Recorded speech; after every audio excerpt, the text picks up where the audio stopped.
So for me, the Autumn Internationals are probably the biggest test for any international player.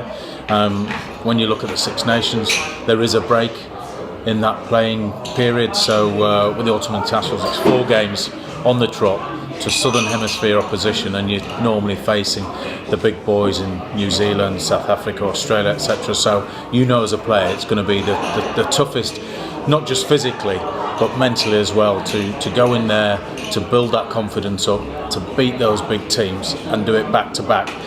Takes a lot out of you as a player, and you will be tested, and if you don't get that right early doors, then you're in for a long month. So yeah, the boys will certainly feel the demands of that, the expectations of it, because it's one thing winning and playing in the Six Nations. When it comes to the Autumn Internationals, you are playing against the best teams in the world, and if you don't perform, then you get exposed. So it can either be a great platform to go on to stuff for the next year, or it can be a time where you get, I suppose, isolated and exposed if you've got any failings in your game. It's also tough for young players coming in there, especially if it's one of your first games. You know there's going to be a lot asked of you. You know it's going to be a step up from club rugby, but when you get into international rugby, it goes up another couple of gears. The players you play against are so much better. If you make mistakes, they will capitalise on it. Yeah, for me, if I was to give them some advice, it would be to say just play your game. The very things that got you into that England team, you have to keep doing. The worst thing you can do is go out there and just freeze.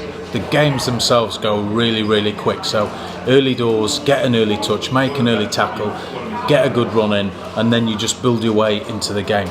But if you don't do that, then all of a sudden you'll find you've not been into the game properly. It might be 5 minutes before you get a next touch, it might be a little bit nervy, but it's always good just to get your hands on that ball, just to quench some of those early nerves, and just go out and enjoy it as well.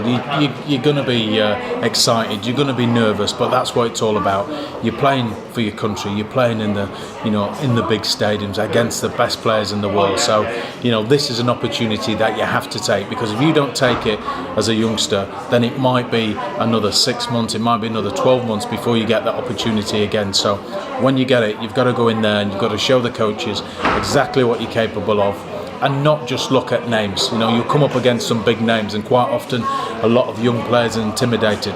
The ones that do well are the ones that go in there. Yes, they have respect for the opposition, but they also go in there and they mix it. They get stuck in, they get into them physically, and they don't take a backward step, and they play with that extra enthusiasm, because they've got the youth on the side, and knowing that when they come off that field, they need to have impressed not just the coaches but the players themselves, and they can come off knowing that they've given it their all.